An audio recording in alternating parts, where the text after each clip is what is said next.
whispers in the morning. 안녕하십니까. 넘은 컨설팅 회사 지식편에 근무하고 있는 박원수 이사입니다. 오늘은 연구 방법론의 두 가지 철학적 배경과 차이점에 대해서 알아보는 시간을 갖겠습니다. 우선 연구 방법론은 크게 Quantitative Research Methodology하고 Qualitative Research Methodology 두 가지 양대 산맥이 있다는 건 여러분께서 많이 이렇게 알고 계실 것입니다. 그러나 이 두 개가 어떤 차이가 있는지 명확하게 설명을 하는 경우들이 많지 않고 그래서 그런지 잘 모르시는 분들이 의외로 많습니다. 그래서 오늘 제가 좀 더 쉽게 설명해 드리려고 노력하겠습니다. 우선 두 가지 철학적 배경 차이는 영어로는 온톨로지, 한국말로는 존재론의 입장에서 서로 한약에 다르게 인식하고 있습니다. 다르게 바라보고 있습니다. 만약에 여러분께서 석사학위 논문이든 박사학위 논문이든 논문을 쓰실 때 이 두 가지 연구 방법론의 철학적 배경 차이를 명확하게 설명하신다면 그 자체로 좋은 예비학자로서의 자질을 가졌다고 높이 평가받을 가능성이 높습니다. 자, 우선 크게 두 가지 실증주의자들의 입장에서 존재론을 어떻게 바라보는지 우선 설명드리겠습니다.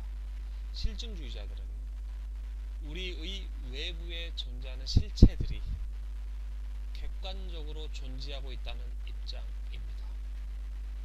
따라서 지식을 얻는 목적은 객관적으로 존재하는 실체들의 규칙성이나 보편성을 발굴하는 것이 목적이 됩니다. 또한 지식 획득 방법은 확인 가능한 관찰에 의해서만이 획득될 수 있다고 믿고 있습니다. 실증주의자들은 가치 편향이나 주관적 개입 없이 연구가 가능하다고 보는 입장이며 변수들을 관찰을 통해 측정할 수 있고 정체를 밝힐 수 있다는 입장입니다. 따라서 실험용, 설문조사, 양적 데이터를 수집하고 분석하는 것에 관심이 많을 수밖에 없습니다. 연구자는 연구 주제를 객관적으로 바라보는 관찰자로서 편향성을 배제한 독립적인 존재라고 인정을 하는 입장입니다. 그래서 공정한 연구가 어느 정도 가능하다고 견지하는 입장입니다. 그러나 따라서 실증주의자들은 이런 연구들을 연역적인 방법으로 연구를 진행합니다. 즉 우선 이론을 선택을 하고 그 이론을 충분히 이해한 다음에 연구 대상을 설정하고 그 이론이 얼마나 타당한지를 평가하는 연역적인 방법을 진행하는 것이 일반에 많이 볼 수 있습니다. 설문조사와 같은 양적 데이터를 이용하여 연구 논문을 작성하기 위해서도 물론 좋은 이론을 잘 이해하는 것이 중요합니다. 예를 들면 로버트 퍼트남이 제창한 사회자본이론, 소셜 캐피탈 티어리죠. 사회과학 분야에서 넓게 인용되고 있는 이론 중에 하나입니다. 간략히 설명하면 자발적인 단체의 활동이 많은 사회일수록 신뢰, 트러스트죠. 네트워크, 규범과 같은 사회자본이 증가하고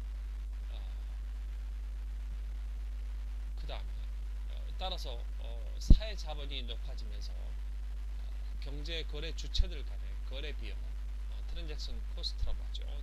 거래 비용의 감소를 가져올 수 있기 때문에 사회가 보다 효율적으로 운영이 되고 그래서 결과적으로 그 사회는 융성해질 수 있다. 이런 논리를 갖고 있습니다. 만약에 어느 연구자가 이 이론을 이용해서 연구하려고 한다면 먼저 이론에 대해서 잘 이해를 해야 되겠죠. 그리고 그 이론이 얼마나 잘 작동하는지 확인하기 위해 예컨대 한국을 대상으로 샘플을 선정해서 자발적인 시민사회단체, 사회단체죠. 단체에 가입하는 수준과 사회자본의 축적된 정도를 실험해서 그 결과를 보고하면 사회자본 이론을 평가하는 하나의 연구 방식으로서 그 가치가 있습니다.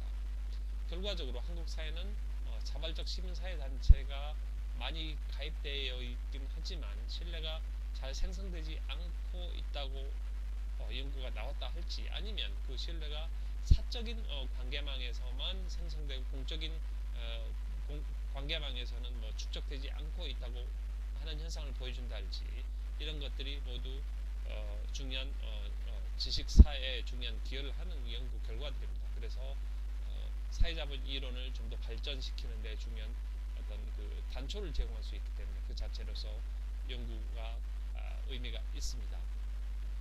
이와 반대로 해석학자들의 입장은 세상의 실체들이 참여자들의 인식에 의해서 만들어지는 것이며, 또한 끊임없이 재창조되고 재구성되는 입장이라는 것으로 알려져 있습니다. 따라서 어떤 실체가 영구 불멸한 어떤 객관적인 존재가 아니라 참여자들, 구성원이죠. 그 사회의 구성원들에 의해서 수시로 변하는 존재라고 이렇게 강조를 하고 있습니다. 따라서 거기에는 변하기 때문에 규칙성이 있겠습니까? 없다고 보는 입장이죠. 그래서 객관적인 어떤 보편성이나 규칙성이 존재하기보다 서로 영향을 주고 받는 아주 복잡한 관계들이기 때문에 개인들의 주관성에 초점을 두고, 그 참여자들의 주관성입니다. 초점을 두고 그 참여자들의 깊은 내면에 숨겨져 있는 의미, 미닝을 이해하는데 연구의 목적을 두는 경우가 많습니다. 따라서 해석학자들은 연구자가 객관적이고 중립적인 존재라기보다 주관적인 존재로 해석을 하는 하나의 연구 도구이라고 보는 겁니다. 따라서 당연히 측정 오차도 있고 바이어스도 피하기 어렵고 그 자체로도 그것이 문제라고 보지도 않습니다. 지식을 얻는 과정에서 이런 해석학자들은 귀납적 방법을 많이 쓰게 됩니다. 해석학자들의 궁극적인 연구 목적은 어떤 현상에 대한 인과관계를 전제로 연구를 진행하기보다 understanding, 그 현상에 대한 깊은 이해를 목적으로 진행됩니다. 그래서 우리 주변에 존재하는 모든 존재들은 인간의 주관적 인식의 결과물들이기 때문에 인식하는 주체의 입장에서 주관적으로 연구를 해야 한다는 논리를 갖게 되는 것입니다. 즉 우리의 인식을 통해서만 존재 여부가 결정된다는 이런 강한 철학적 배경을 갖고 있습니다. 우선 이 정도로 설명을 하고요. 다음 2강에서